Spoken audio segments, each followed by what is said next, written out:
6 centuries after the birth of Christ, a barely known nomadic people emerging from Arabia were on the point of thrusting themselves into history. They will travel far beyond the limits of the desert to make their mark on the rich land of Europe and of North Africa. They were Arabs, the followers of a new faith, Islam. And 1 century later, this faith will hold sway over a large area of our world.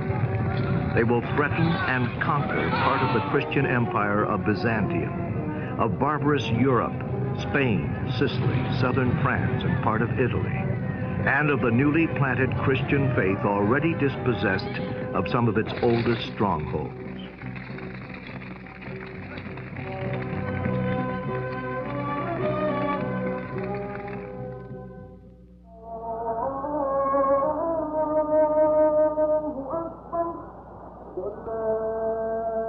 What does it mean to us? What was Islam before our time? What do we know of it today? What is this religion which our Western world, out of fear, pride, or indifference, has most often refused to acknowledge, and which it has for a long time looked at only through the distorting glass of the Crusades? What Islam says today is said by nearly 1 billion human beings who are Muslims. In Arabic, the Muslimun. Those who profess the Islamic faith, they are in the Arabian Peninsula, in Cairo, Egypt, in Damascus, Syria, in Baghdad, Iraq. More in New Delhi, India, in Lahore, Pakistan, in Samarkand, in the Soviet Union, in Kuala Lumpur, Malaysia, in Istanbul, between Europe and Asia, in Sarajevo, in Yugoslavia,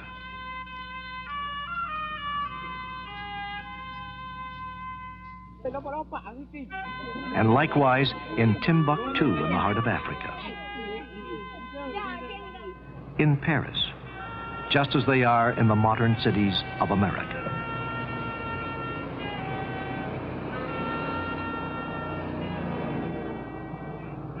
This mosque is in the city of Washington.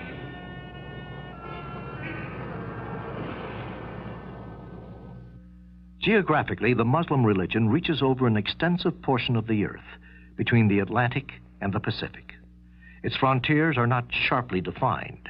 Here and there, they are taking non-Muslim minorities, while even beyond them, the faith is spreading.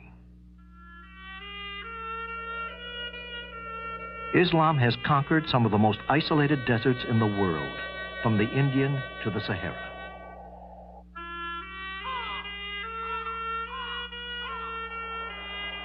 And in contrast, some of the most populous spots on our globe, the valleys of the Nile and the Ganges, and the islands of Indonesia.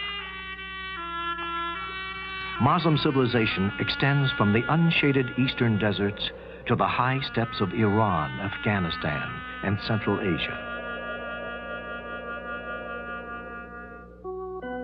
Here, Muslims call themselves Kurds, Turkomans, Kyrgyz, or Pathans, some nomadic, some settled, forming a mosaic of peoples and customs, the same varieties all the way from snows to the warm seas of Indonesia, Malaysia, and the southern Philippines.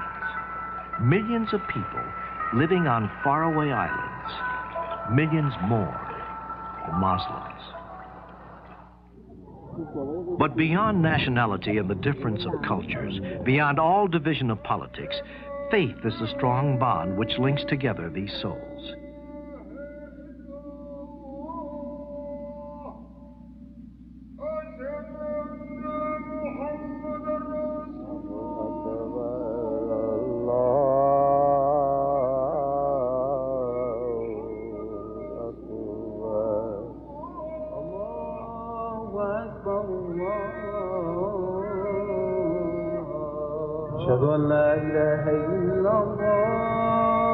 At every moment of the day, there are Muslims somewhere in the world turning towards Mecca to pray.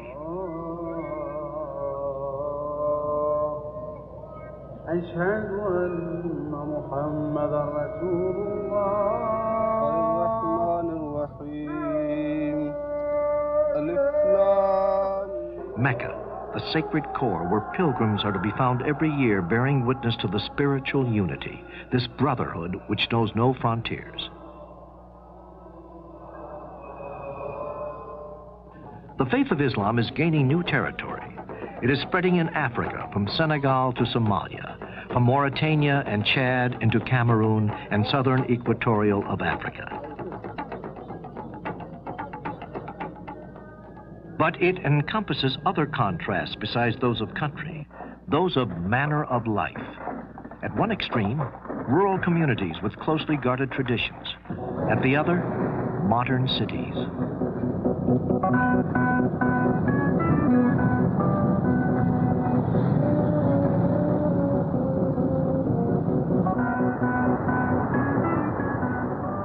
Progress.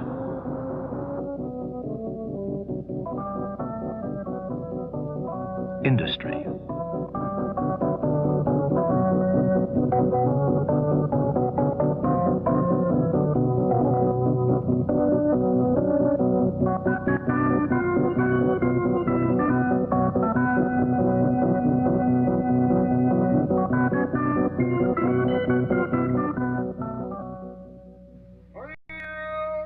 In some countries, Islam is the inspiration for every aspect of political life, as in Arabia, where the king is also the prime minister and commander-in-chief of the army, and where the sole source of the law is the Quran. Where and how God, whose prophet is Muhammad, has he revealed himself to man? Where did this civilization begin?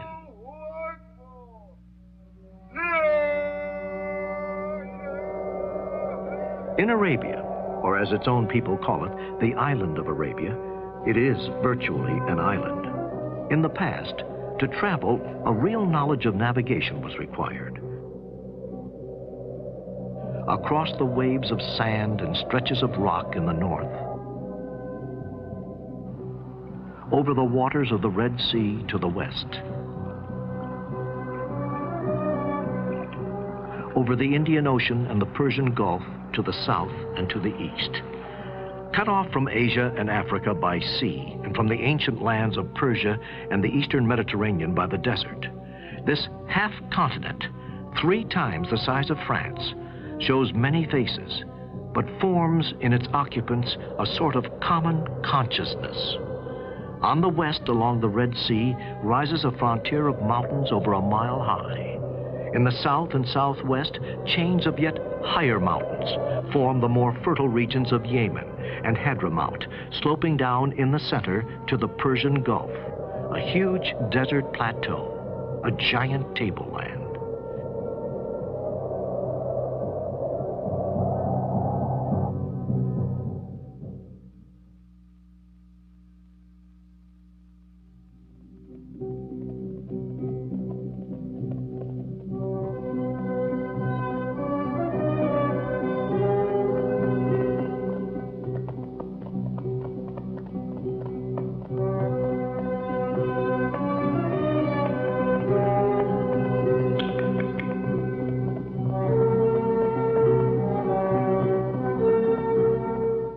History already had numerous and long-established relationships with the settled part of Arabia. We find evidence of these contacts in the valley of the Nile. Here in Thebes in Upper Egypt, 35 centuries ago, lived Queen Hatshepsut, who sent out an expedition against what was then known as the land of Punt, situated on both sides of the mouth of the Red Sea. The story of the whole expedition is related along the walls of the Queen's tomb, the landings, the offerings, the welcoming ceremonies. In the south, close to the sources of the Nile in Ethiopia, archaeology has proved that people from southern Arabia crossed the Red Sea in the 6th or 5th century before Christ and settled here in the highlands of Ethiopia, which were in so many ways like the territories they had left. Here the Arabs established a great independent kingdom, more and more traces of which are being discovered each year. The greatest settlement of the Arab civilization in Ethiopia was at Aksum, the capital of the kingdom, which began Arab and became Ethiopian and Christian in the 16th century AD, a kingdom which was able to survive in complete isolation well beyond the year 1000. All these traces bear witness of what was certainly a great Arab civilization, which we know so little about. But it is not only stones that remind us. The memory of man as recorded in the manuscripts of Christian Ethiopia continue to describe to us the life of this Queen of Sheba, whose huge kingdom stretched along both sides of the Red Sea. She is the lady, as we are told in the biblical book of Kings, who gave a large quantity of spices and precious stones to Solomon. In craft, more imposing than these, but perhaps of the same model, the Red Sea carried men and products between Africa and Asia for many centuries. Across the sea, the trade was carried on, turning southern Arabia into a cradle of civilization.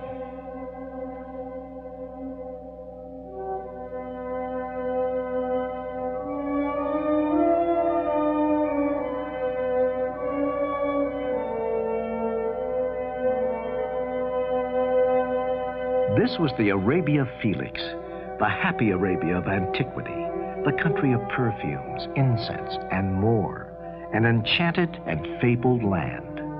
If this Arabia had sailors and kings, it had more important than all, peasants. By their efforts, the land became rich, irrigated, and fertile. People said that the areas of cultivation were so thick that the horsemen could ride for a month without leaving the shade.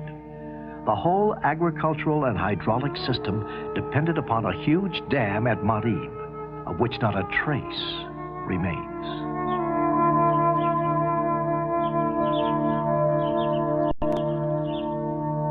It is here at Sana'a, the capital of Yemen, that we can visualize what the towns of this old civilization were like. By themselves, these palaces of stone reveal the originality of the settled countries of the south, proud of their strength and their traditions. Here can be learned something of the golden age of the southern Arabia, before the coming of the prophet between 7th century BC and 2nd century AD. There were also fabrics, perfumes, and different woods, which the harbors, today seeming so modest, received from India and Eastern Africa. Gathered into the towns, these products were carried by caravans along the routes to Egypt, to Syria, to the Roman West, and to Mesopotamia. The vast trade from which southern Arabia was the starting point changed fundamentally the relations between the nomads of the center and the settlers of the south. The antipathy between two worlds, between two ways of life, gave way to an inevitable collaboration. The nomad could not do without the merchant, who paid him for the right of crossing his territory, and a merchant couldn't do without the nomad who guided his caravans.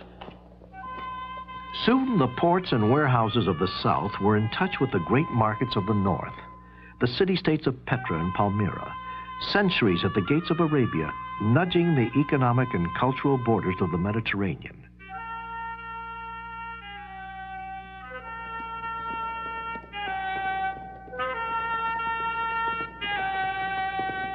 Jordan, a narrow path 12 miles long, and at the end, an enormous half-circle of cliffs.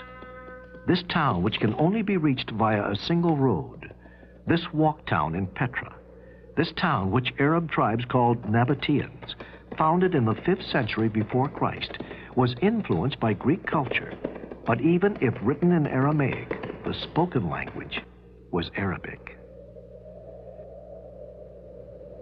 Generations of Bedouins have stopped here.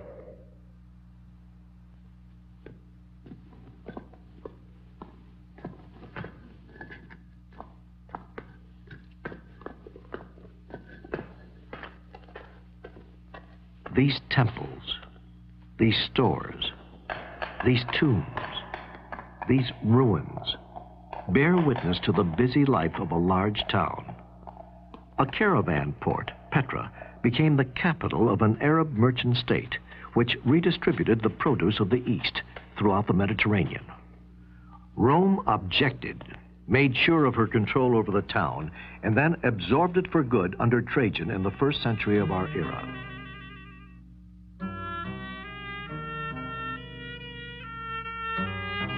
Another great desert port created by Arab nomads turned settlers, Palmyra in Syria. At the crossroads of routes coming from the south and the east, itself a relay point on the route to Central Asia and China.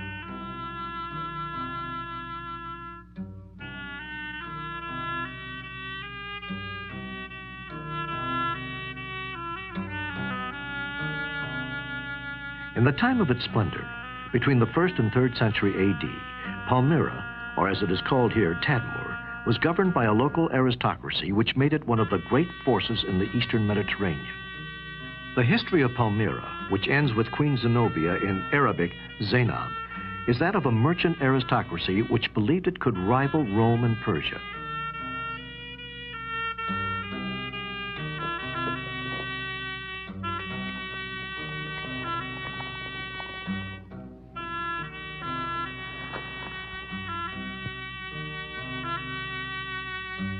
In the second half of the 3rd century, Palmyra, which governed all the caravan traffic to Asia Minor, Mesopotamia, Arabia, Egypt, and Western Mediterranean, Palmyra, the proud, rebelled against Rome.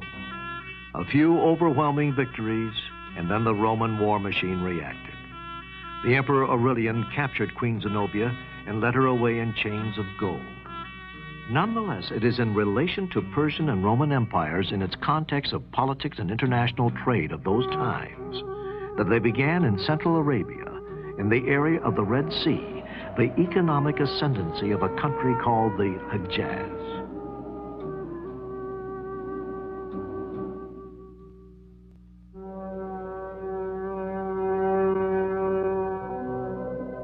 It is in the central regions, in the areas vaster than, say, all France, shaped in large part by mountains, gorgeous cliffs, and craters.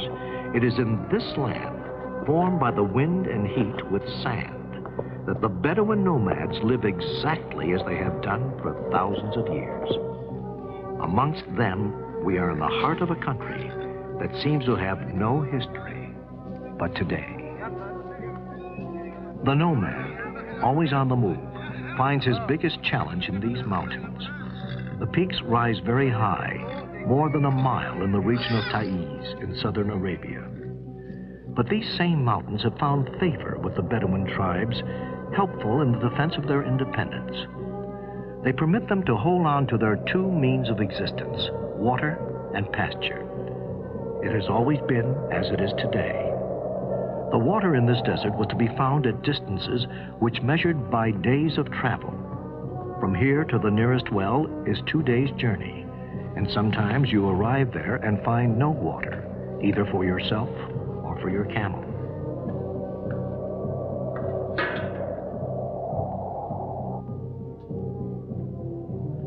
Bedouin pasture land, scanty pasturage, which to us appears to be as arid as the rest of the desert. And yet, bunches of this dirty plant are enough to banish the hunger of the Bedouins' camels and goats. Whenever the pasture appears, the tents spring up, and thus for centuries little islands of life have arisen out of nothing in the midst of hostile environment. Before the coming of the Prophet, Bedouin society lived just as it does today. The daily life of a Bedouin family, simple, austere, patriarchal, has gone on for centuries in the shade of a tent raised on the top of a bare hill. A few reserves of food which dry in the sun, the milk and cheese of goats, a little rice and flour procured at some oasis now forgotten in exchange of dairy products and some yarn. Here, daily life begins before dawn. By sunrise, the men are already some way off, leaving the old people to light the fire.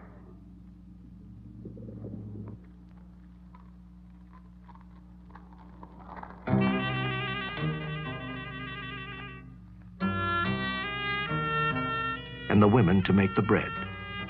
Nomad women have always been less confined and freer than those who live at the oasis in the towns.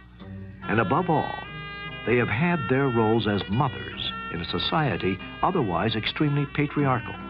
For the real wealth is the children. From age of 10, children are taught to lead and guard the animals, and they say there is nothing to shape character more than this unending solitude. According to complex social attitudes and moral conventions based on the Moruva, manly honor. This honor means pride in the closeness of the group, respect for the elder and the weak, generosity and forgiveness. A tribe is an association of families who trace their beginnings back to a common ancestor. Hospitality is the chief virtue. The arrival of a guest is the signal for celebration, an opportunity to show one's generosity, no matter what time of day or night.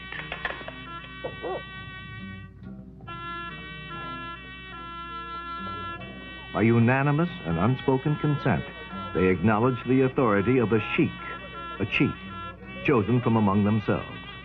The sheikh has no force at his disposal, only his moral influence and his skill in speaking for everybody in the clan can make his authority prevailing. The theme is unchanging through all the joys and struggles and great events of the people. The song exalts the glory of the tribe. This is their greatest sensitivity. Poetry serves to express the vital need of the communal life which we'll meet with throughout Islam. The group alone allows the individual to survive in a hostile environment. Loners and outcasts are rarely met with, and those few are inevitably led to a life of solitude. Listen to one of them, the old poet Shan Para. How many weary days did I live through in the merciless heat without shelter and its drags, before my tribe finally banished me forever and condemned me to perish in solitude. Here am I, brought down to nothing, tormented forever in the midst of the desert. Do not bury me. I do not want the sands to heap over my head. Thou, O wind, blow over me and release me from the spot of the sands. And at last, my head will be covered and my body abandoned in the field of combat. There is another aspect of the desert life. The necessity of survival in those regions where an increased dryness upsets the delicate balance of life and causes a sudden raid. The Gazo, rarely murderous against a rival tribe or against the people settled at the oasis. These oases on the fringes of the desert, where some nomads have settled to enjoy a secure way of life guaranteed by the water. It was in this region in the city of Mecca in 570 A.D. that a boy was born into the Bani Hashem family of the Quraysh clan. He was named Muhammad, an ordinary child like any other child. Muhammad lost his father, Abdullah, and his mother, Amineh, very early in childhood. He was raised first by his grandfather, Abdul Muttalib, and then by his uncle, Abu Talib. It is believed that Muhammad was sent to a nomadic tribe to be raised according to his clan's tradition in the desert. Like this child, like these Bedouin children, the young orphan was carrying on responsibilities like other boys in the Bedouin tribes, looking after animals and performing other duties. Young Muhammad was looking after the animals on the hillside where two angels appeared in a golden cloud and took hold of him. With secret gestures, they reached to his chest and washed his heart from a golden goblet. This action placed in him the breath of God. Muhammad passed most of his youth here, close to the route which caravans took to carry the goods leaving Mecca for the north. The caravan traders of Mecca controlled the routes to the Mediterranean. It is believed that Muhammad, with his uncle Abu Talib, a merchant, traveled along the caravan routes to the north and to Syria.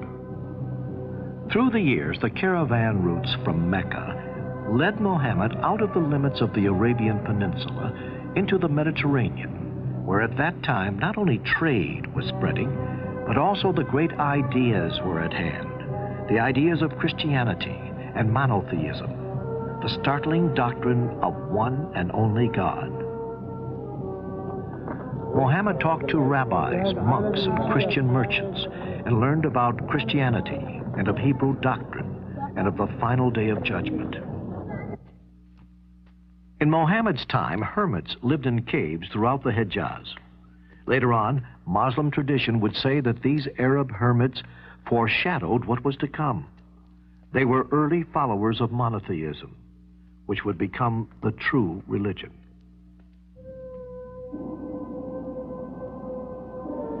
At age 25, Muhammad was a young merchant whose wisdom and honesty had already won him the nickname Al-Amin, the trustworthy. He was unlettered, but sophisticated. Khadija, a rich merchant widow, had heard of Muhammad. She asked his cooperation. Muhammad led her caravan to Syria and brought back goods to be sold in Mecca. Khadija heard admiration from the other and more experienced caravan members about him. Through a friend, Khadija proposed to marry the young Muhammad. She was 15 years older than he. Khadija became his wife. Thus Muhammad gained an important position. But wealth and business could not satisfy his concern about religions. He seeks a deeper meaning for his society and God, the concept of Allah, the one and only. Muhammad felt the need to find solitude. Often he climbed to a small cave amongst the rocks of Mount Hira, just north of Mecca, fasting and meditating in order to get close to his God. In the light of what he had learned, the old pagan idols of Arabia looked shameful.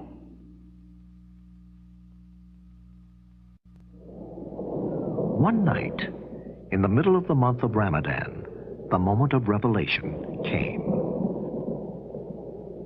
The archangel Gabriel appeared to Muhammad, a blinding vision of thunder and light that frightened him to his knees and said to him, "Recite." Muhammad heard the angel as commanding him 3 times, "Recite in the name of Allah, who created man from a clot, who teacheth man that which he knew not." Muhammad quietly replied, "But I do not know how to recite." Muhammad, deeply troubled, in fear and trembling at his destiny, brought himself down out of the mountain. He questioned himself. Would I be the same as one of those clairvoyants who finds lost animals? He returned home bewildered to his wife, who calmed him and was first to believe. Muhammad was to lead his people to the right path.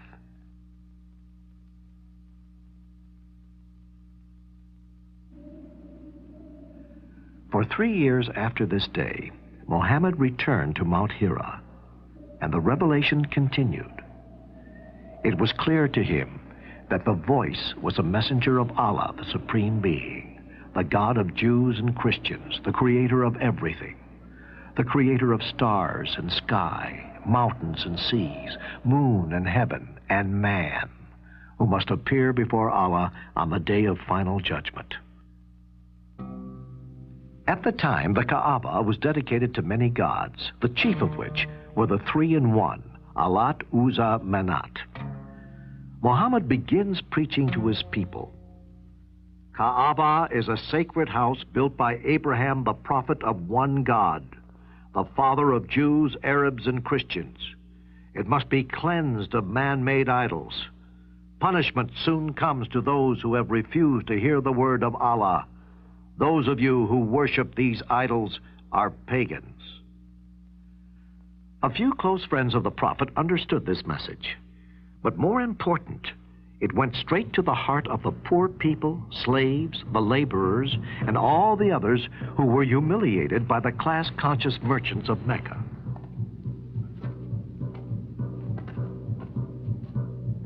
Meccans are threatened. They react harshly. Muhammad has discredited their gods and called them pagans. And most of all, he has threatened their pocketbooks. Muhammad says, a moral life is a life which a man uses his wealth for a just cause, and the wealthy and powerful must give to the poor and oppressed. Man should not marry to more than 4 wives at the same time, and must treat them equally and respectfully. Women have the right to inherit property. The rich must pay taxes to the poor, and no one should lend money for profit-making. The Meccans received these messages as threatening ideas. The merchants and the rich men of Mecca, whose great source of income was the Kaaba with its old idols, were afraid to lose their benefits. They decided to plot against Muhammad. Time and time again, openly, Muhammad and his followers were harassed. Meccans were afraid to kill Muhammad because of the powerful Quraysh clan who might revenge him. But the increasing harassment had threatened Muhammad's followers.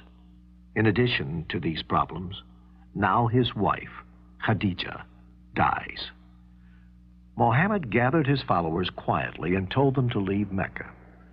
They went and crossed the Red Sea to Abyssinia, where the Quraysh clan had been trading for many years. This was the first Muslim community outside the Arabian Peninsula. Lonely and sad, Muhammad prays to his God at Kaaba.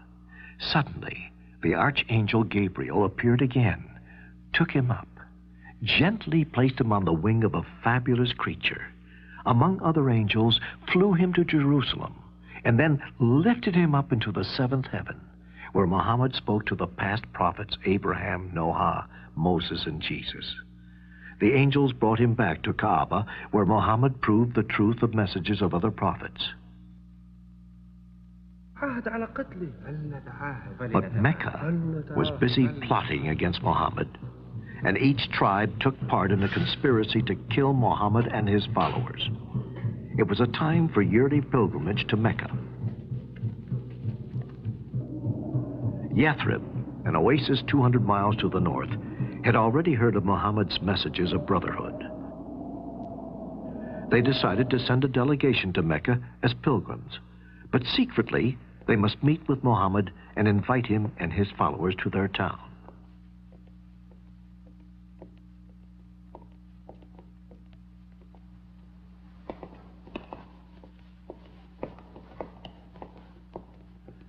The delegation met with him secretly.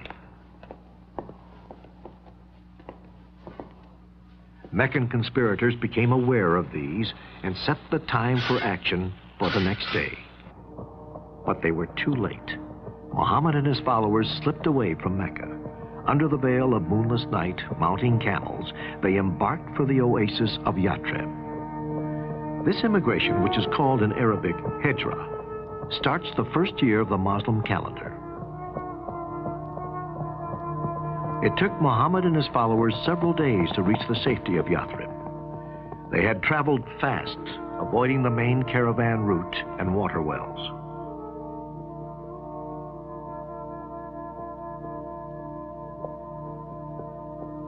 People of Yathrib were alerted of his coming.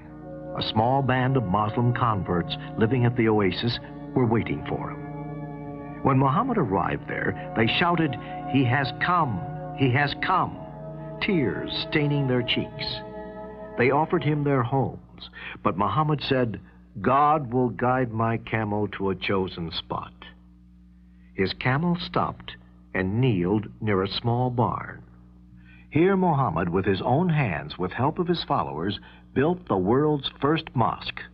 From then on, the oasis at Yathrib became known to the world as Madinatul Nabi, City of the Prophet, or simply Medina. Around the extraordinary personality of Muhammad, the small Muslim community began to flourish and became a political force. Muhammad marries and has children. The revelation continued and was written down. These revelations form the Quran, the Muslim holy book. Now the Quran sets the guidelines on the practical matters, such as taxes, trades, marriage, divorce, and military matters, and details how a Muslim should conduct his prayers.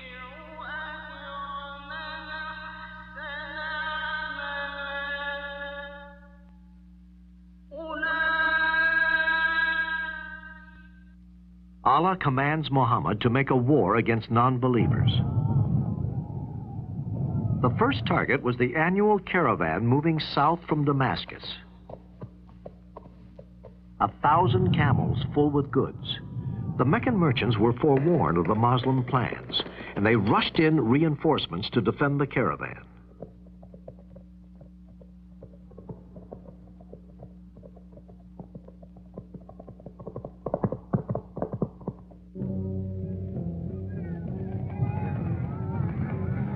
At the walls of Badr, near the Red Sea coast, they surprised Muhammad's army of 300. Muhammad shouted, "All who die today will enter paradise." Outnumbered 3-1, the Muslims fought bravely and fiercely and triumphed. A year later at Mount Uhud near Medina, the Meccans retaliated.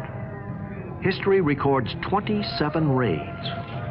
Slowly, by treaty and skirmish, Muhammad converted the Bedouin tribes of the surrounding desert, mastering their swords to the cause of Islam.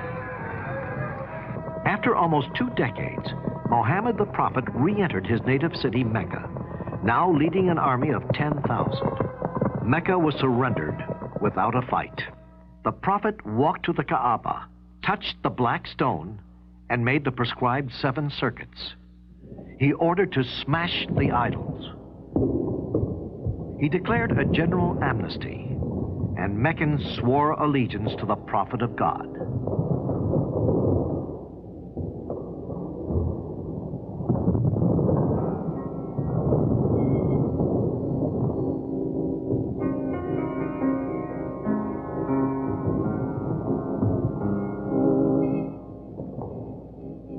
Mecca joins Islam, and Kaaba becomes the holy shrine of Islam.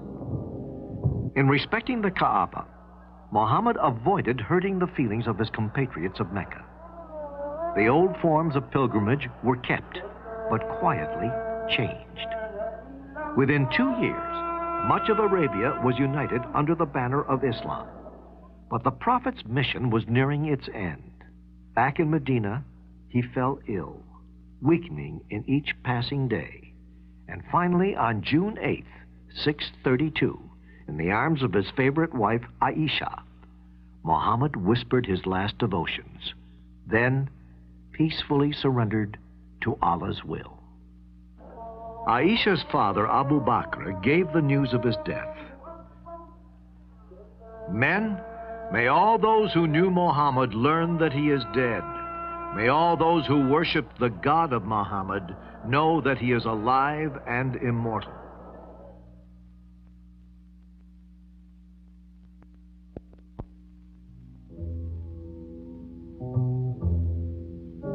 The one and only God is the God of biblical tradition.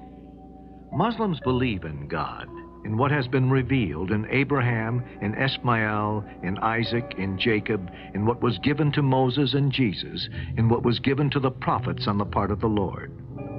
Muhammad always said that Abraham, Moses, and Jesus were his predecessors. The Quran is quite clear about Jesus by denying him a divine nature. It is this which divides Islam from Christianity, with their faith in Jesus Christ, the only Son of God, born of the Father at the beginning of the world. In effect, through the Quran, God says God cannot be penetrated. He has no offspring. He has no father. None is equal to him. The Muslim community deeply believes that everything that is taking place is the divine will and is best for the community. Destiny, after all, is in the hands of Allah, and every Muslim will be fulfilled of his expectation by God, even if this fulfillment is deferred to the Day of Judgment. The way Muslims think of themselves and the way they interpret the meaning of life is the fact that human beings are created like everything else in the universe by force, which neither they understand nor control. Men come into existence and pass away not by their own choice and decision, but by an overwhelming power beyond their comprehension. Allahu Akbar,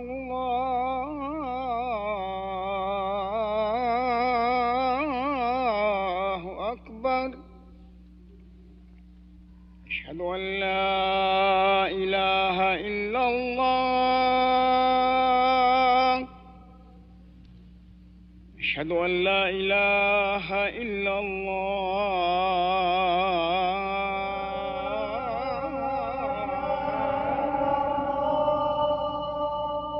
I bear witness that there is no God but Allah, and I bear witness that Muhammad is the servant and apostle of Allah.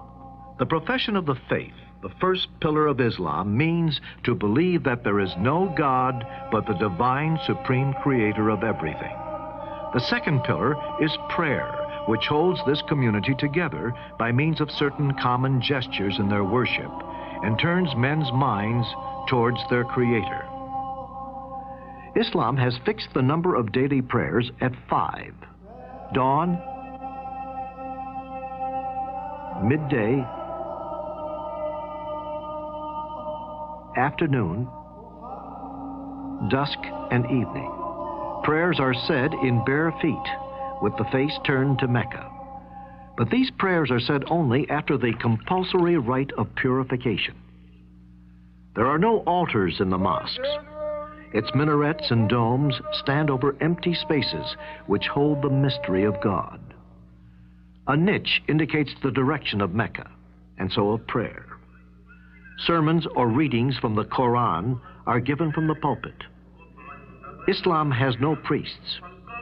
Every believer is himself face to face with God.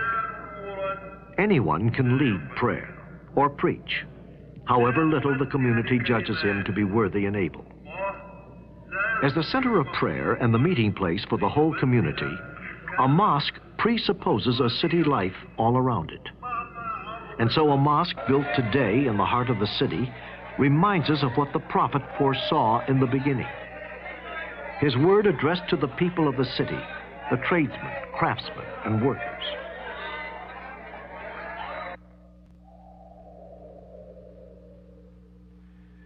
The Bedouins were on the outside of this emerging Islam. The washing, which is called for before prayer, could not take place here, where it is difficult to find water. It was only as an afterthought in the final surahs of the Quran that Islam authorized sand for the ritual of purification.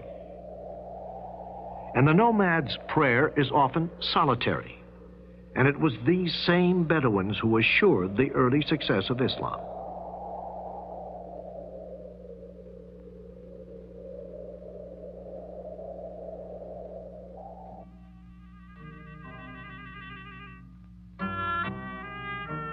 The third pillar of Islam, unquestionably, is almsgiving.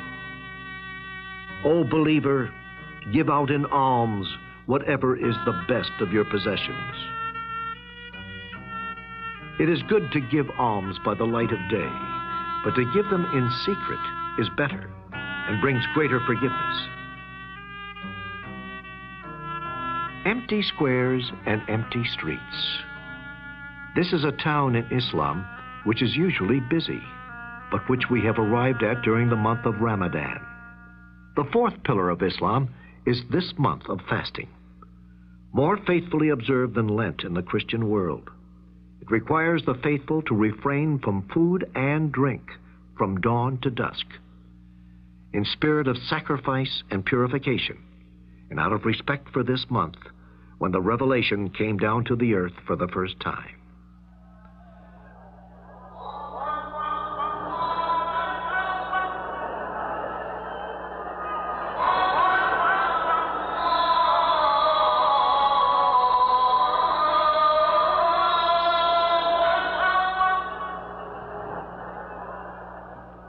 The fifth and last pillar of the faith is pilgrimage to Mecca, the holiest place of Islam. Here, the sense of community reaches its highest points with a really universal dimension.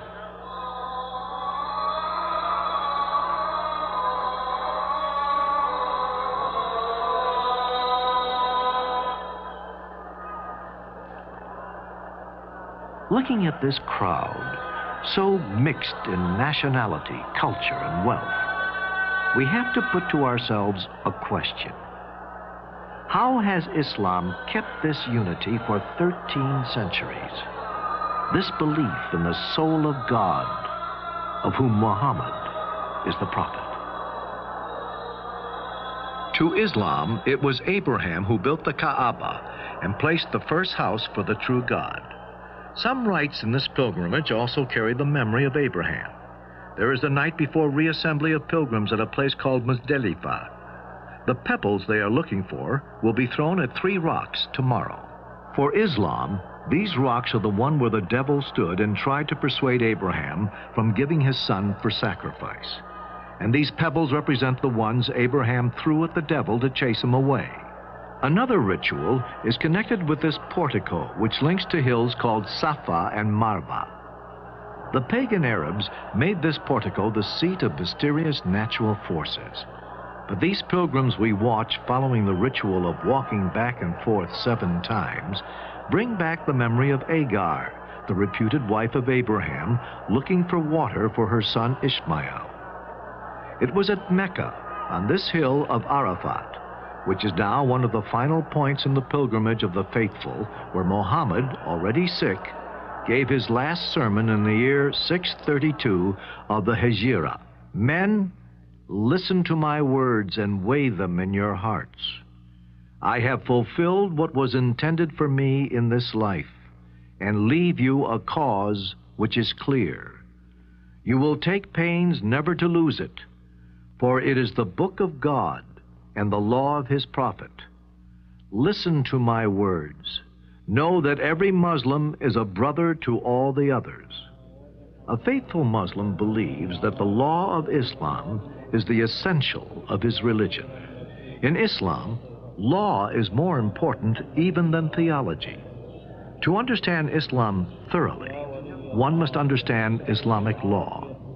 In Islam, the law of the Quran is virtually as important as the Quran itself.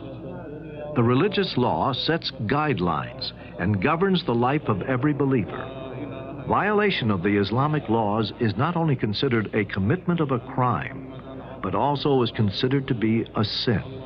Quran sets the guidelines even in practical matters, such as trades, taxes, marriage, divorce, and military matters.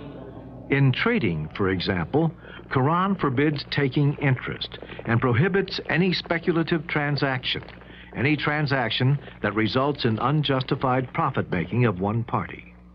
If a profit were made, it should be given to the needy. This doctrine is driven from a Quranic phrase, God will abolish interest and cause charity to increase. In the case of exchanging goods without using money, Quran sets 2 principles. First, the 2 goods to be exchanged must be equal in weight or quantity. And second, there must be no time delay in exchanging, because it is possible that during the interval, the value of one good might fluctuate, and this may result in loss for one and profit for the other party. In tax matters, the Quran is very clear. As the 3rd pillar of the faith, every believer has to pay zakat. Zakat is not a kind of tax that governments levy on the public, but it is an act of monetary worship. The Quran has generally mentioned zakat after prayer and has enjoined it as an important foundation of the divine religion, which has been the creed of the former prophets in all ages. The great moral and spiritual benefits that accrue from the institution of zakat for the Muslim society and mankind at large can become possible only if the payer practices it as an act of benevolence and worship and does not regard it as a mere tax. The Quran also gives guidelines for upgrading the women's status in the society. For instance, a man is permitted to marry up to only 4 wives at the same time, but he must treat them equally, and women have the right to inherit property. In the case of divorce, Islam does not involve a complicated or a long procedure. The grounds for divorce in Islam, however, are more liberal than in the West. They are not limited to proven adultery or cruelty or long separation. The couple may apply for separation simply when they realize that they cannot live together happily for any reason. When divorce is completed, the wife has to wait a certain period of time after separation from her husband by death or divorce before she can remarry.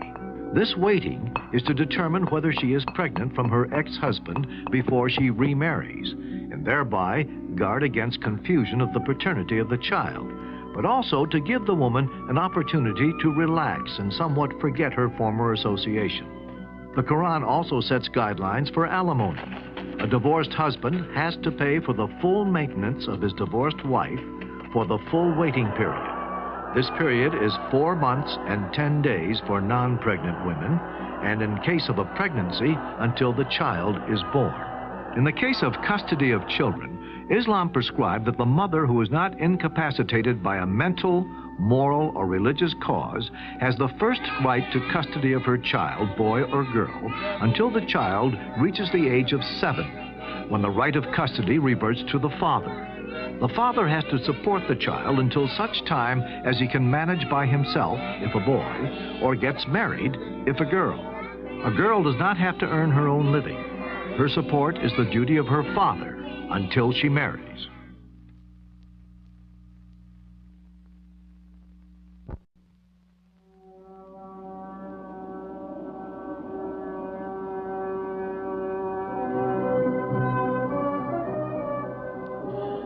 On the death of Muhammad in 632, although a significant part of Arabia had already been converted by the message of Quran, the Muslim community was still very fragile and easily upset by the rivalries between the nomadic Bedouins and the people who had settled at the oasis and towns.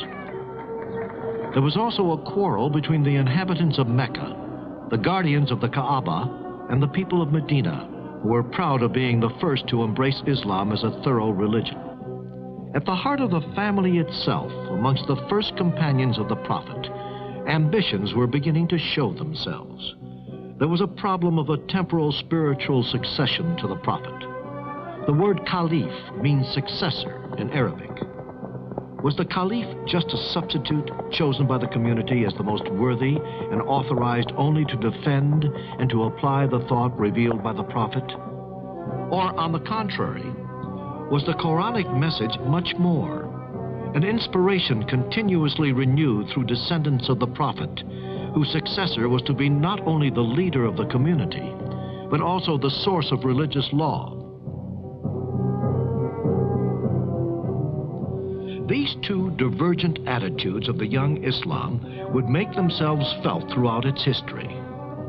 And yet, in spite of these antagonisms, in fact, by going beyond, the Muslims set off on a spiritual and temporal conquest of the old civilizations.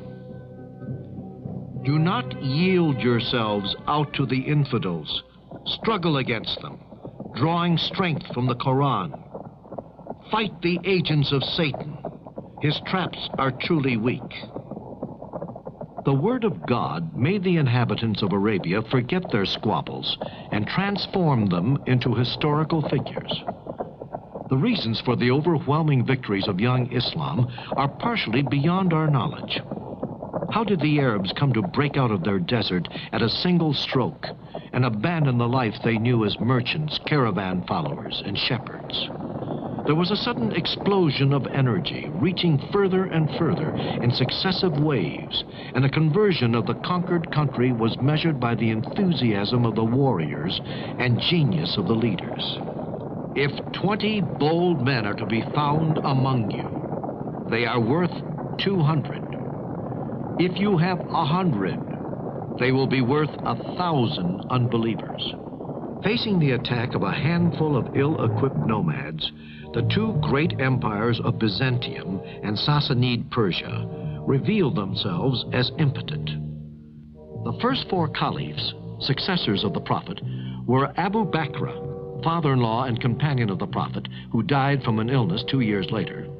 Then Omar, followed by Uthman, and last of all, Ali, son-in-law of the Prophet. These 3 were all murdered in dramatic circumstances. But it was in this atmosphere of tension over a period of 25 years that the Muslims became masters of the whole Arabic Peninsula, capturing from Byzantium, Syria, Palestine, Egypt, installing themselves in Tripoli, landing on Cyprus, and after numerous battles, conquering the whole of Persia, advancing toward India and Central Asia. All this in 25 years.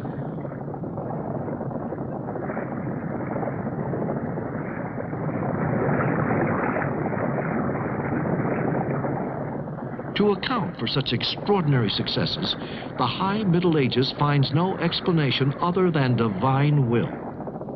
For some, the invaders were the supernatural forces of the Antichrist. For others, they were judges sent by God. Certainly, the religious element must not be underestimated. The new faith, praising its disciples' struggles and promising them victory or paradise, played a determining role. We shall grant a reward without limit to whoever fights along God's road, whether he be killed or victorious. But the rapid collapse of the Persian Empire and the Sassanid dynasty and the retreat of the Byzantine Empire is also accounted for by their own state of impotence and degradation. Here are the ruins of a Byzantine city. If such mighty walls were overcome, and if so many monuments like these were smashed down, it was because the advancing Arabs sometimes found only shadows defying them. The empires against which the turbulent young Arab armies of Islam measured themselves concealed behind their facades of power the far advanced weakness of a very sick body, undermined by social inequalities and religious squabbles, and these were made worse by the authoritarianism of its princes. Moreover, these two great empires had been exhausting themselves in skirmishes and wars for many generations, capturing and recapturing the provinces which Islam was about to take for good. The local populations were very quick to greet the newcomers as representatives of a more just society. For the peasants of Iran, oppressed by the Sassanid aristocracy, as well as for the common man of Asia Minor and Mediterranean Africa, harassed by the vicious taxes of Byzantium, Islam meant a relief after centuries of misery and exploitation. By the grace of God, you have become our brothers, while you were once our enemies. May you form a community with us. Poor man speaking to poor man.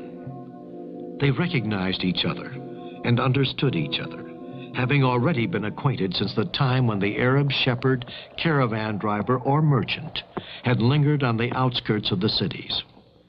Nonetheless, during the final years of the first period of conquest, Islam went through a particularly dramatic crisis, which left scars behind which could be seen for centuries to mar unity. After the murder of the third Caliph of Islam, Uthman, in his home at Medina, 656, Ali, cousin and son-in-law of the Prophet, found himself inheriting the Prophet's mentors.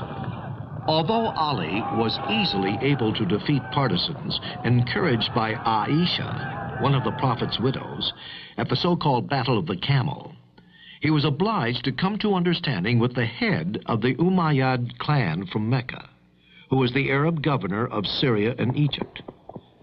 They later took over the caliphate after the murder of Ali in 660 and introduced the dynastic principle into the succession of the Prophet.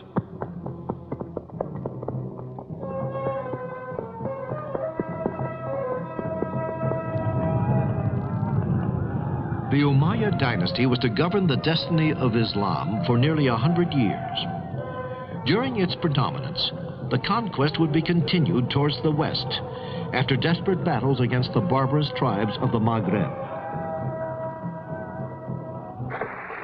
The Arabs reached the Atlantic Ocean and experienced perhaps the same torments and desire as the conqueror Uqba ibn Nafi. When he arrived there, after galloping across Libya, he urged his horse into the waves and cried, "My God, I call upon you to witness that if there were a way through here, I would also cross this sea." From Morocco, with the help from the Berbers, the armies of Islam crossed into Spain, and from there they penetrated into the valley of Rhone and as far as Poitiers in 732. In the east, the armies crossed the Hindus, and in the north, got beyond Samarkand. These conquests marked the end of the first period of impetuous expansion. From then onwards, Islam set about the organization of the conquered territory. The Umayyad Caliphs moved the political capital from Medina in Arabia to Damascus in Syria, and came to a decisive stage in the meeting of Arabia and Islam with the old cultures of Mediterranean. For the first time, two words extending from the mouth of the Hindus to Spain found themselves united under the same authority, fused in the same economic community, dedicated to the same culture.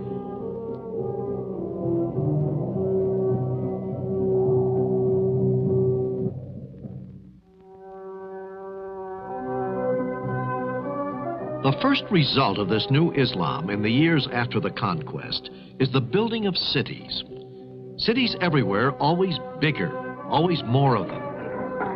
The Muslims from Arabia, at the end of their long gallop across the desert, set up miles of stone. With these men, the old cities took on new life, and new cities arose on the earth, either replacing ancient capitals fallen into ruin, or growing up where there was nothing before, to create new and important centers of Islam's trade and defense. Damascus, Kufa, Basra, and Fustat, core of future Cairo. In the west, Kairouan, the first town to be followed by others. Fez, Tunis, Baghdad. They are either old cities which have come to life, or new cities bursting with trade and politics and people's lives. It was in this climate of the Middle Ages that Islam reached its zenith. Baghdad, the capital of the Abbasid Caliphs, flourished in a sort of feverish pomp. When today we think back to it, we can see that this was the high summer of Islam. The Abbasids, like the Umayyads they dethroned, were Arabs of the original stock descended from Abbas, an uncle of the Prophet. Baghdad on the Tigris, and not far from the ruins of Babylon, is today a modern city. Only its name and a few ruins remind us of its past history. The splendor of the Abbasids was on show with varying fortunes for 5 centuries, from 750 to 1258.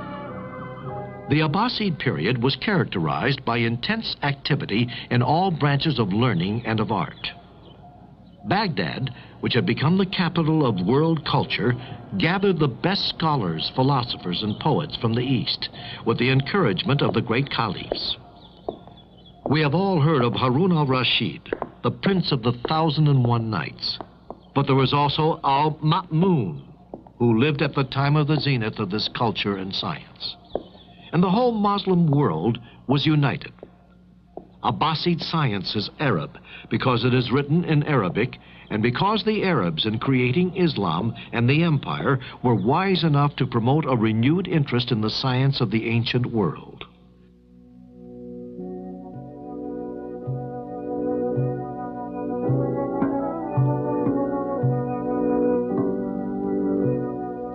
A symbol of these great assemblies is the Treaty of the Fixed Stars by the great astronomer and mathematician Khwarizmi, an Arabized Persian who lived in the 9th century.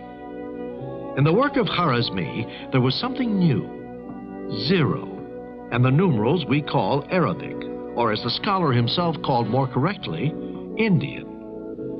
But before everything else, Khwarizmi is known as the inventor of algebra and logarithmic tables.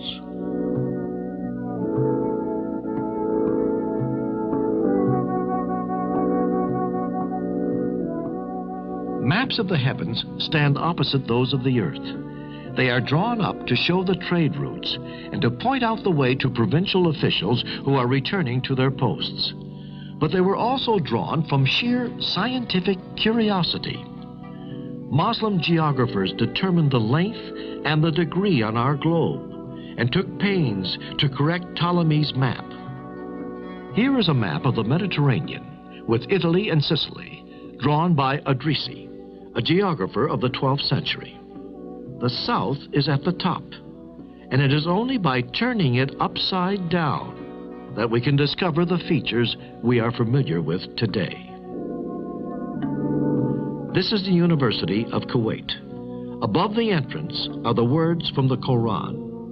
O Lord, may our knowledge increase. All Muslim universities, from the most modern to oldest and most glorious, keep fresh the memory of the great discoveries in science, in philosophy of the medieval Arab world. Not one student or teacher can forget that glorious moment in the Muslim history, when to be a Muslim meant to belong to the most advanced scientific, cultural, and technological society known to man. The West was able to profit best from the scientific discoveries of the Arab scholars. They were discoveries which revolutionized every aspect of science, from optics to chemistry, from mathematics to medicine and mechanics. So they were practical discoveries, also needed for the correct solution for technological problems. The Muslim world, for example, was a past master in manufacture of the complicated clocks and of gears of all sorts moved by the force of water or wind. Indeed, the windmills, which you can still see in the Mediterranean basin, from Spain all the way to Greece and Turkey, have probably come down to us from the high plateaus of Iran or of Tibet by way of the Muslims. From Spain and Sicily, Arab thought, either theoretical or practical, soon won over a Europe which was very far from reaching a similar level of culture. At Salerno in southern Italy, or at Montpellier with its joyously preserved manuscripts, Arabic medicine established for centuries its domination over an astounded old world. This was the school of medicine which flourished under the famous Avicenna. Avicenna was the first man who was able to hit upon the difficult synthesis between Quran theology and the philosophy of the ancient classical world. This was in the 11th century. He elaborated the most important philosophical system of the time, which became known in the Western world too. Admiration for Aristotle and other Greek philosophers stopped where the Word of God began. This Word of God was written in the Quran and was to be interpreted sometimes in the liberal sense, but more often in a broad and indirect sense. It must be added that such philosophy needs an intellectual elite which is able to interpret its own beliefs liberally and stand up to the opposition of theologians and bigots. Toleration was general. Official condemnations were rare. These verses of Omar Khayyam, the great Persian poet of the 12th century, are a proof. Why did our Creator, when he made the world and adorned it, then yield it up to the power of death? If the work was good, why slatter it? And if not good, whose the fault? The girdle which bounds our mortal world does not whisper where it begins, or how is its ending. On that matter, no person has spoken a word of truth, and no one knows our beginnings or our fate. These ideas, which would have led directly to the stake in Europe, arose from the ancient cultures, reawakened and invigorated by Islam. Islam did not only produce universal scholars like Avicenna or Al-Biruni, it contributed greatly to the flowering of Muslim figurative art, architecture, decoration, and painting.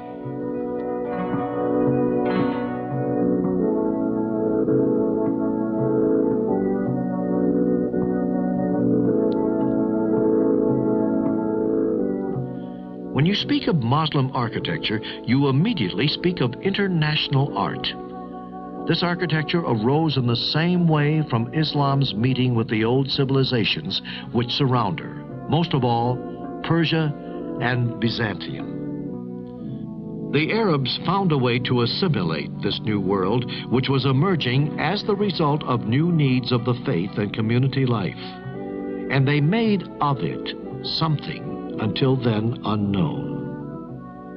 The greatest invention of Muslim architecture was the mosque, the aesthetic value of which is based on three essential elements: courtyard, dome, and minaret. The relationship between the vertical minaret, the horizontal body of the mosque, and spherical dome suggested different and original interpretations of the Muslim artists, depending on the places and times they lived in.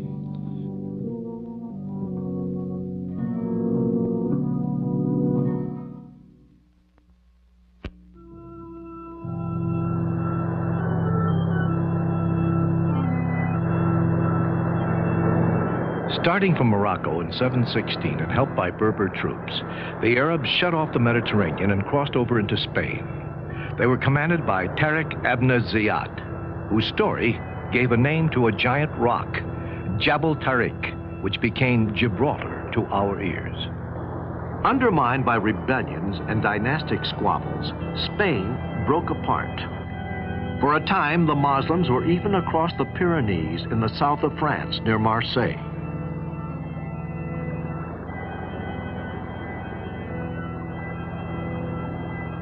These old deserted mills along the river are known as Saracen mills. The Arabs did not just make a few raids, they came to stay. Come face to face with the invaders, the barbarous Europe of the Lombards and the Franks seemed for a long time incapable of any reaction, petrified for fear of seeing Christianity disappear beneath the forces of the Antichrist. The Spain which we are looking at here, with all signs of Christianity deeply integrated into everyday life, was nonetheless shaped by Islam for 8 centuries.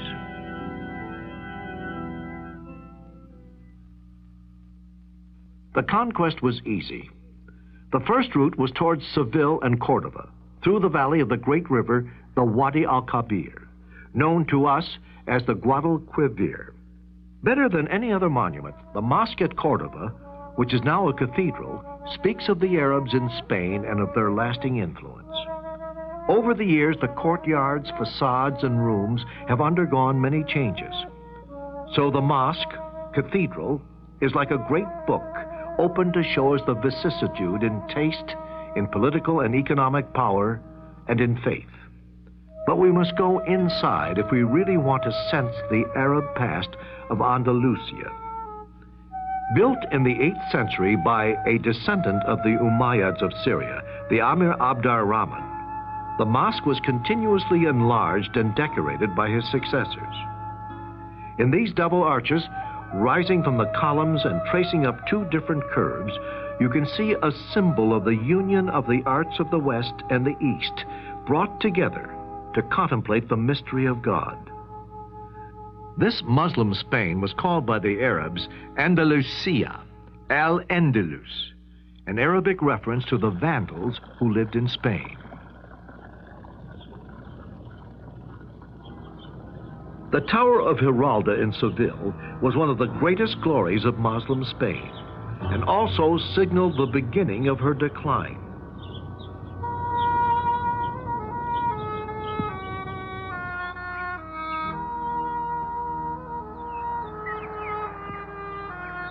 It may or may not commemorate the victory over the Christians in 1195, but there is no doubt that Giralda reminds us of buildings in Morocco, like the Hassan Tower in Rabat or the minarets at Marrakesh. And it was from Morocco that the warriors set out who were summoned to defend Muslim power in Spain against the Christian kings of the north, who at the beginning of the 11th century had undertaken the reconquest of the peninsula. This was the time of decision. The warriors from North Africa returned, but not only to defend Islam and fight the Christians. They came too to bring Spain back to the right path. They believed she had become decadent and forgetful of the Prophet's teachings. In 2 waves, one from Western Sahara and one from Atlas Mountains in Morocco, these Muslims overran North Africa and Spain in the 11th century, backing up the earlier Arab victories. But Spain had changed. She was no longer a country and had become a province governed from Morocco. Rabat. Here was to rise the greatest mosque in the world, the mosque of an empire which wanted to unite North Africa and reconquer Spain. The culture of Arab Spain had reached a very high level. From this period dated the careers of the saints and scholars known throughout the world.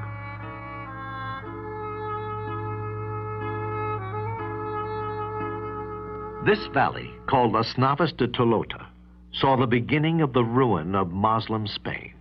Cordova was to fall in 1236, Valencia in 1238, Seville in 1248, Murcia in 1269. 5 centuries after Islam's assault on Spain, the story was reaching its conclusion. Granada, an interval during the catastrophe. For 2 centuries more, the town and the little kingdom of which it was the capital would maintain an Arab island on Spanish soil, a retreat protected by its high walls and its mountains. But its culture shone up to all the world. Granada inherited all the arts of old Andalusia. Watching over the town, both a symbol and a memory, is the Palace of Alhambra. Here, the architecture is more than delicate. It is as fragile as the encircled kingdom, as melancholy as things close to death. But Spain was not the only one along the Mediterranean coast to become acquainted with Islam. The decision was made in Tunisia at the beginning of the 9th century to invade Sicily, while she was still recovering from the Byzantine Empire.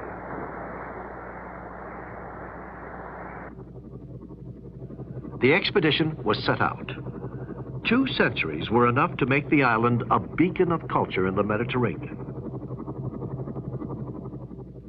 Palermo, the capital of the island, and one of the greatest cities of the Arab world, seems to the eyes of the surprised visitors to be hidden beneath her palms and orange trees, while her palaces and mosques towered over them. For many years in Arab history, the name of Sicily, conquered, enriched, and then lost. The palaces of Christian Normans had Arabic names and decorations. These rich homes, retreats, cloisters, and churches all indicate the attraction of the Eastern arts for the conquerors. Here, Norman culture flourished and took over the best of the Arab tradition: language, design, institutions, poetry, court ceremonial, and the art of living. Facing Islam in Spain and Sicily was the Christian West, a West which accepted Muslim culture but remained closed to any significant contact. In this time of chivalry in the High Middle Ages, the idea of the Crusades for the freeing of the Holy Land was born. Pope Urban II declared the Holy War against Islam, and the goal was the invasion of Jerusalem. The First Crusade was in 1095. The Abbasid Caliph of Baghdad and their rivals, the Fatimids of Cairo, opposed only weakly the advance of the Crusaders, or as they were known in the East, the Franks. The Crusaders besieged Jerusalem, took it, and celebrated their victory with an appalling bloodbath. In these places, which represented power and fear, the Christian knights lived for 2 centuries. Frankish castles in Lebanon, Palestine, Syria, Tripoli, Said, and so many more erected on the plain or on the river bank. In 1396, the largest Christian army of 100,000 men were defeated by the Ottoman Turks. Although a disaster for the West, the Crusades had at least one merit. They dismissed all preconceived notions about Saracens and introduced them as men of flesh and blood, and showed their preoccupation, like their enemies in the West, with problems of politics, trade, and daily life. In spite of all these conflicts recorded in history, wherever Islam set foot, their treatment of other religions and faith showed great toleration. Each faith was free to follow its own belief. Only an annual payment of tax was set to be made by non-Muslims to the mosque. After the Turks were converted to Islam, they took from the Arab hands the torch of conquest against the infidels. To the dynasty of the Osmanlis, whom we call Ottomans, fell the glory of making Turkey into a world power. Allowing Byzantium to die in isolation, the Turkish sultans turned their attention to overcoming Eastern Europe. Let us travel up the Danube, like the Guadalquivir in Spain. This river, but on a much bigger scale, traces the path of the conquerors: Romania, Bulgaria, Serbia, Hungary. The countries fell, and their cities, Belgrade, Budapest. Here is a reminder of these years of occupation. These macabre skull towers built at the expense of the Serbian rebels. At last, in 1529, Suleiman the Magnificent lay in wait outside Vienna. But Vienna resisted, just as she would resist Sultan Mehmet IV in 1683, to mark forever the limit of Ottoman expansion into Europe. But before this, in 1453, Byzantium, the Rome of the East, the Rome of Orthodox Christianity, had fallen.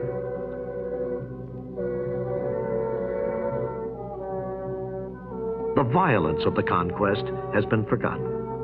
Islam as a civilization left behind enormous traces on the continent of Europe. For several centuries, the different faiths have mingled, bringing about the peaceful relationships which are the only ones that can ensure the peace of the world.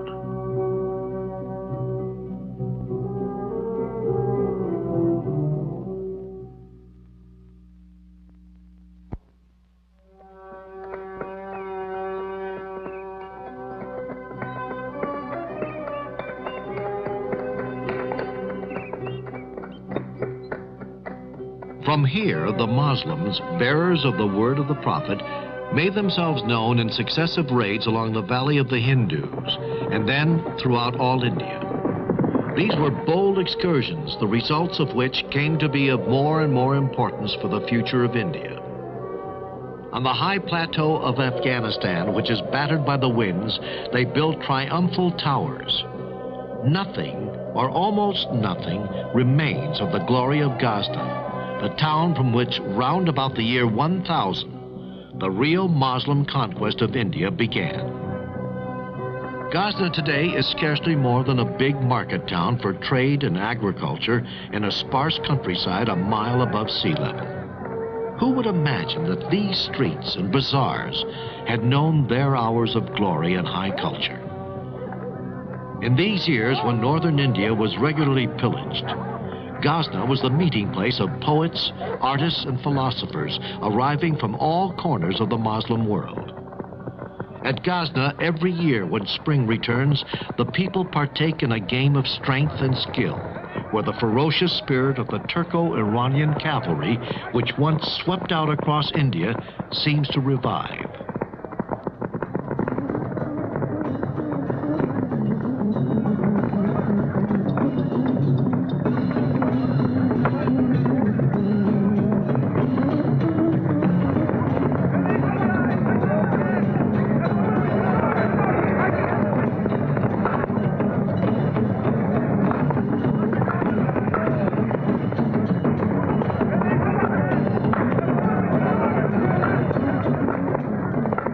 Persia, after the Muslim conquest of the 7th century, took great pains not to break with its past. On the contrary, she jealously guarded it, enriched it, and absorbed it into Muslim civilization. Soon she would be able to win over the courts of the Turkish countries and northern India to her culture.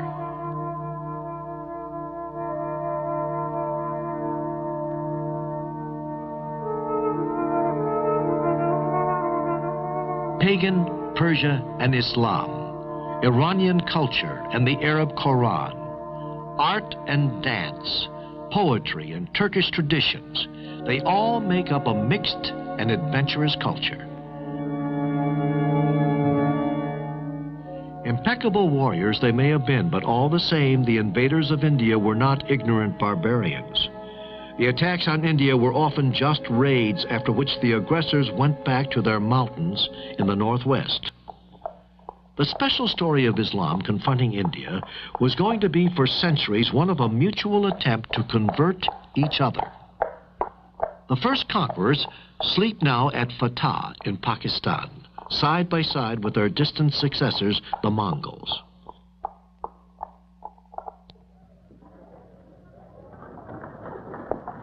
There are more than 200 million Muslims in Pakistan and India today. Hindus were converted to Islam in great numbers because they were fascinated by the message of the new faith, which offered them an ideal based on the concept of absolute unity of God.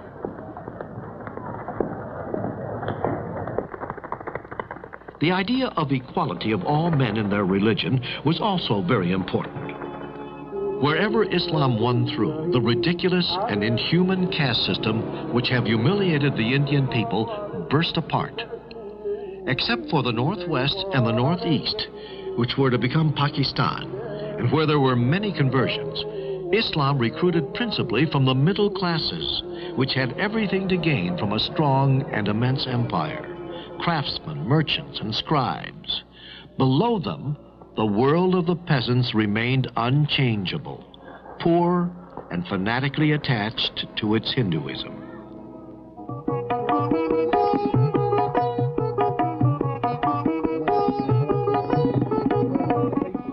At the highest level of society, Islam attracted the warrior aristocracy, including the sovereign. At Lahore, at Delhi, everywhere the mosques bring together extraordinary diversified Islam. Persians, Turks, Afghans, Indians from the south, from Bihar, from Bengal, from Deccan. Everywhere in the northern plains and in the heart of the continent, luxury and art took form in stone, and the great names rushed to our minds. Hyderabad, where the Nizam ruled, the richest man of the world. The story of relationship between the two communities, Hindu and Muslim, is extremely complex and comes right down to the present-day split between India and Pakistan. Once the shock of the conquest was over, the Hindus converted to Islam did not feel themselves so far away from their compatriots who had remained Hindus, for they kept their culture and family traditions. So they became a very useful core which could understand and help both outlooks. This is Ajmer, a sacred place of Muslim India, where the pilgrims come to visit the tomb of Chishti, one of those missionaries who did so much for the spreading of Islam among the Indian masses.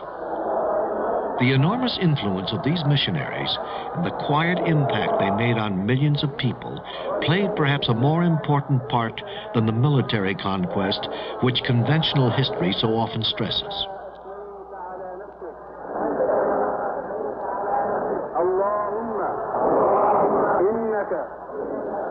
We know that the infidel may not approach Mecca, but here at Ajmer, he worshipped side by side with the Muslims.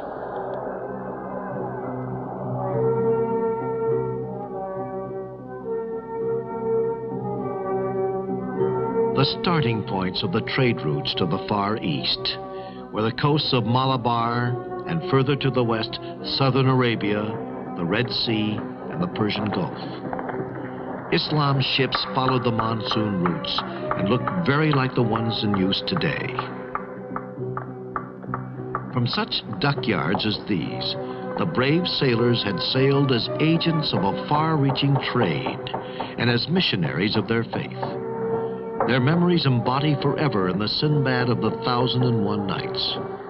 The roots of this trade and its gospel talk may be summed up like this. From Aden and Muscat, which were ports on the Red Sea and the Persian Gulf, to the coast of India in Gujarat, Malabar, and Coromandel. Then down towards Ceylon and the Malacca Peninsula.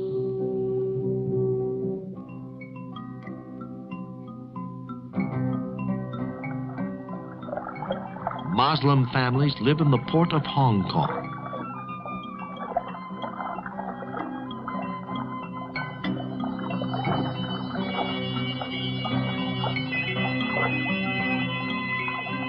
There are perhaps 20 million Muslims in China. Some came into contact with the maritime trade.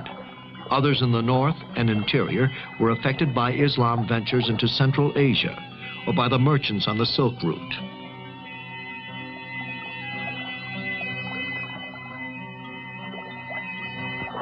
The island of Mindanao in the Philippines. On the edge of the forest is a little mosque made out of wood and stone, very much worshipped.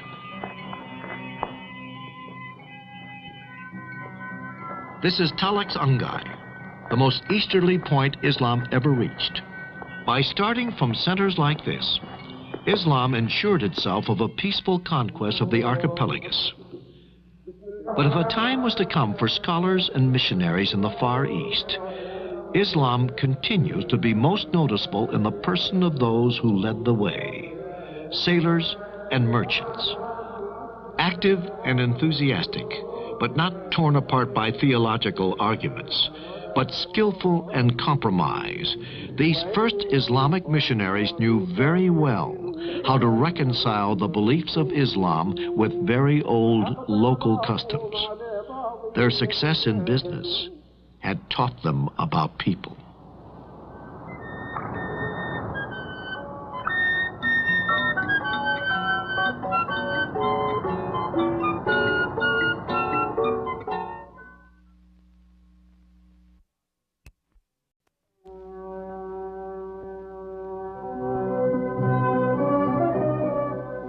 From one end of the world to the other and across many centuries, we have been watching history of Islam with its many mentalities and customs. Islam is a religion, but also a way of living. It represents a whole procession of people we think of as being far away, but who have, all the same, woven many strands into our own history and culture. Our journey has shown the strength of the expansion, led first by the Arabs and subsequently by the Turks as they spread their faith. The luxury of the courts contrasted with austerity of the desert. There was power of the empires, the vitality of trade, the buzz of city life. Cordoba, Samarra, Istanbul, Mongol India, and hundreds of other reminders had shown us the magnificence of an art and civilization which were so often far in advance of the rest of the world. So now there are two questions. Why did this civilization so tragically bend under the military, economic, and cultural pressures whenever Europeans set foot? And what would be the future of the Islamic countries? Africa could perhaps give us the beginnings of the reply to these questions. It is really here where colonialism has sometimes gone as far as to impose the victor's language that one can perhaps grasp through Islam, the double dilemma of development and national determination. We must go back over the history of Islam in Africa.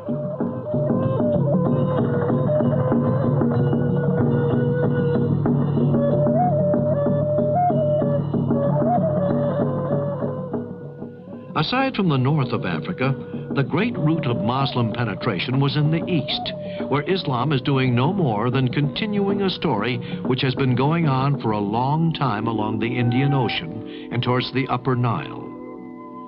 Much later on, and much more difficult because of the desert and its nomads, the entry into West Africa began really only after the year of 1000 AD. Immediately, the Arabs came into contact with the great kingdoms of medieval Africa, Christian Ethiopia and Nubia, and with other pagan kingdoms to the west.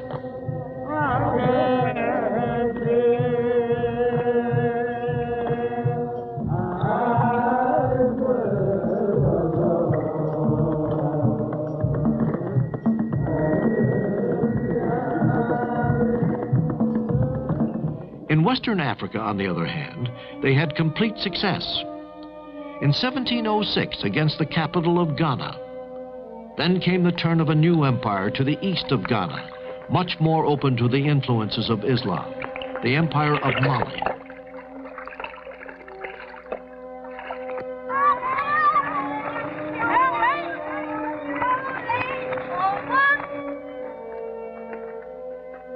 Timbuktu, linked to the Niger by a canal cut through the desert, had its days of splendor in the 14th century, when its riverbanks were crowded with boats and its streets with merchants and scholars.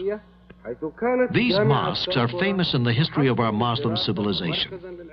This one was the University of Sangori, a place of study and worship of God.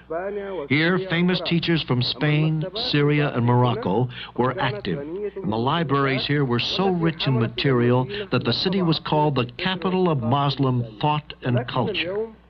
But today, nothing remains of the grandeur of Timbuktu.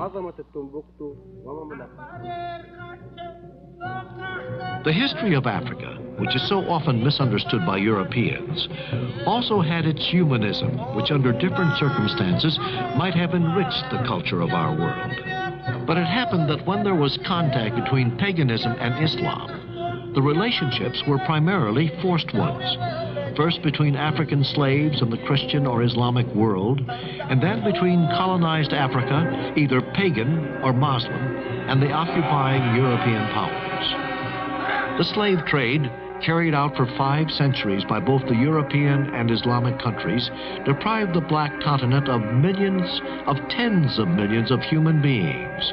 And as scarcely had that trade come to an end when the era of imperialism began against both the African and Islamic countries. Britain, France, Spain, Italy, Portugal, and Germany were convinced that through their activities, the history of Africa and Islam was no more than a chapter in the greater history of Europe.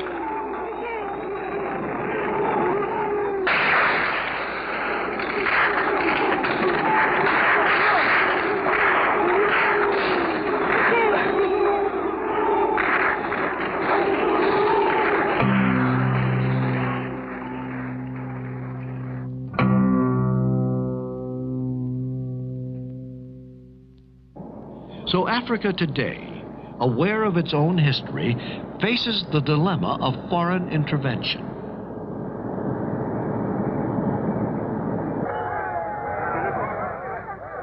Islam, once the conqueror and exploiter, is now involved against colonialism. And it seems likely that Islam's influence will be of increasing importance. Abidjan, in the Ivory Coast. The Muslims are our brothers. That's all. What the Arabs and Muslims did in the past doesn't matter now. The vicissitudes of faith are over. The Muslim peoples and countries are our friends. They have the same problems of poverty and development as we do, and the same enemy, the new white colonialism. So our struggle is the same. These memories of a tragic history overcome are to be found everywhere. Let us give illustrations, one in Africa and one in America. The island of Djiba in Tunisia is at the head of one of the old routes into Africa. 2 different children, 2 children who are brothers, run together to the sound of drums of Galala. Galala is the name of a region in Djiba where a community of African origin lives, which was at one time liberated by a Muslim saint. He is buried in this mosque and is feted once a year by a procession of brotherly union.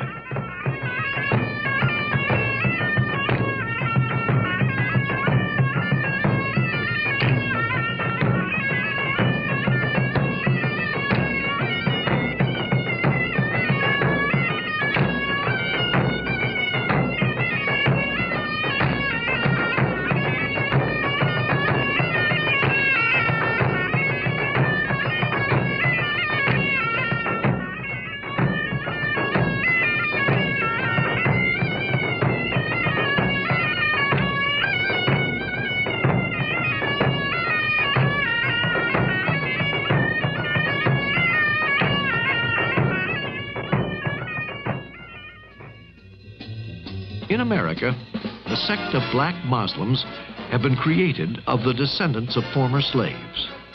The center of the movement is in Chicago. The message of Islam is spread through all the black community by the weekly papers. American Muslims have farms and greeneries which supply supermarkets with good natural food anyone can want. The thing you couldn't find in these modern places would be alcohol and poker cards, which, as we know, are contrary to their religious beliefs.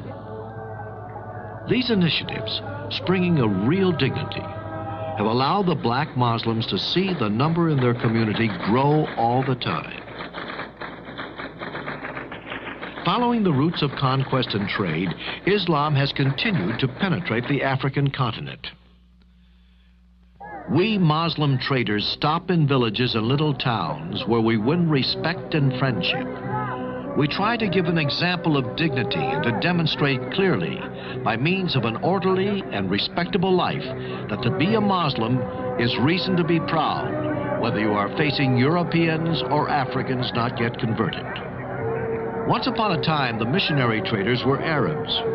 Now we are all of us Africans. So the job is still easier. Brothers understand each other better. And in fact, today, Muslims represent 40% of the cities of black Africa.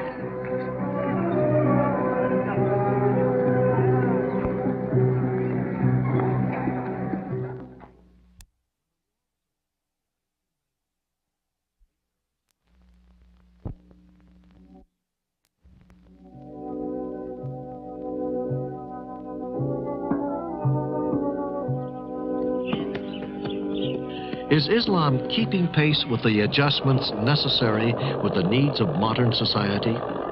All the third world is asking this question. When talking like this about Islam, we have to reply by bearing in mind both the cause of the decline of the great Muslim empires and the reasons for the renewal of Muslim societies today. The crisis began towards the end of the Middle Ages. The rhythm of city life was slowing down. The unity of the Muslim world was breaking apart year by year, and Europe was showing more and more venturous policy of trade, first in the Mediterranean and then in the Indian Ocean. At the beginning of this century, Islam, for the most part, found itself in the state of subjection.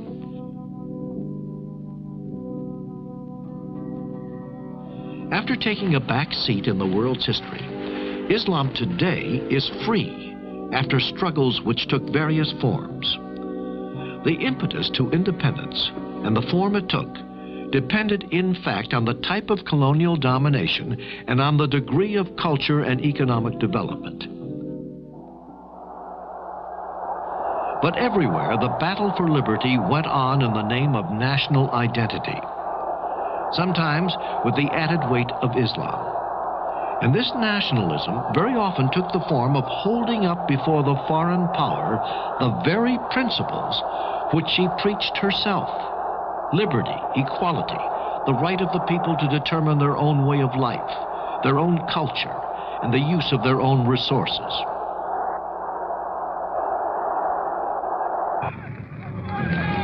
In 1916, the Amir Hussein and his son Faisal rebelled against the Turks in Hejaz, where Muhammad was born. As their ally, they had the enigmatic figure of an Englishman, T.E. Lawrence. When the war was over in 1919, the Arabs found themselves disappointed in their hopes.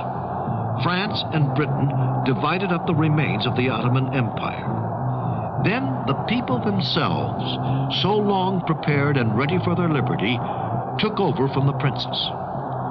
The Second World War set the movement going. Lebanon and Syria were free in 1946, Libya in 1950. Iraq and Egypt, which had had independence at least on paper, achieved it finally after the war. In 1956, Tunisia, Morocco, and the Sudan became independent. In 1962, Algeria was at last quite free after 8 years of war. Islam has played varying roles in the formation of these new states. Sometimes considered as the symbol of the out-of-date past, perhaps, but more often providing the banner for reform, or even for rebellion.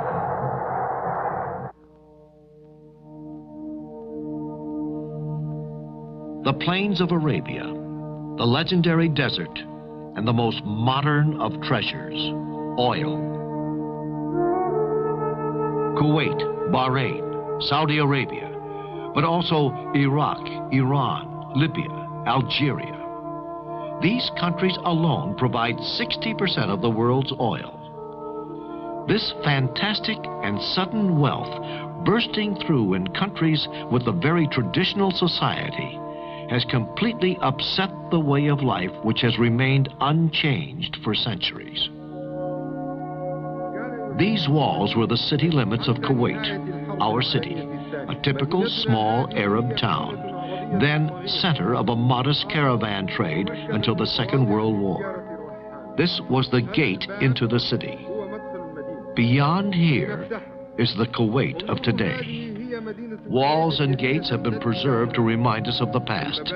But today, new buildings, squares, and streets surround these remains on all sides. If our ancestors return, they would think they were dreaming. But the spirit of the old world hasn't disappeared with the same speed of the alleyways and bazaars have. The souls of men need more time to change than is required to change things. The ancient Bedouin mentality, with its values and its patriarchal sense about human relationships, has left marked traces right on the heart of the cities. And the fabulous palaces are perhaps only a new framework for rebuilding structures inherited from the past. This falling in with the needs of the 20th century, or its myth, perhaps is clear. And it's on this territory that Islam has to win its next struggle. Labor, factories, timetables, work shared, new relationships between men arise from this modern life and its battles, and it develops a new awareness of their destiny. While looking at these scenes of progress, roads under construction, airports, bridges, universities, and harbors, the question has to be asked: what will the future of Islam be? Let us take a look at one of the Muslim countries, the Kingdom of Saudi Arabia, where Islam began. New schools, colleges, and universities teach the young Muslim generation modern techniques within the frame of Islamic principles.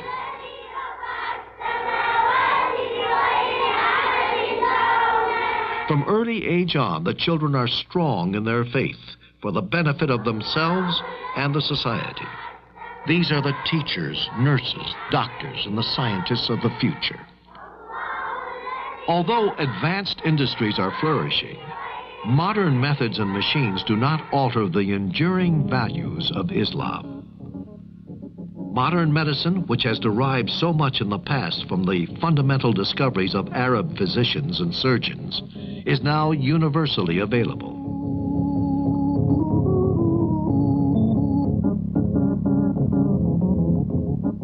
The desert is turning green and bearing fruit through modern systems of irrigation and artificial fertilizers.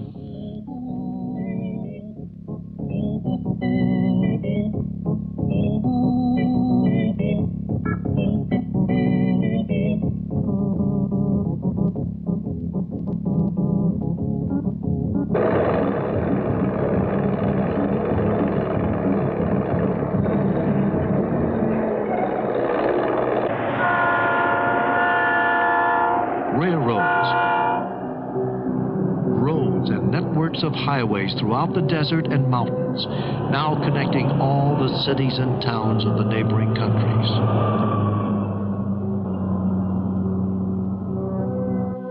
Telecommunication has come a long way since the 20s. Now Muslim countries are linked by radio, telegraph, telex, telephone, and television.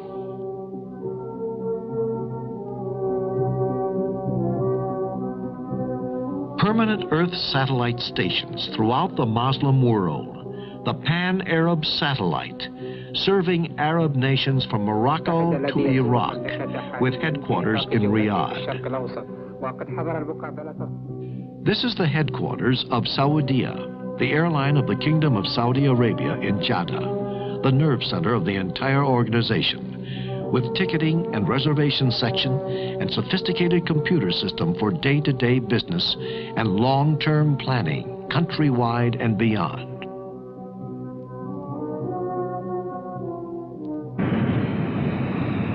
Now the airlines are covering the world: America, Europe, Far East, and Africa.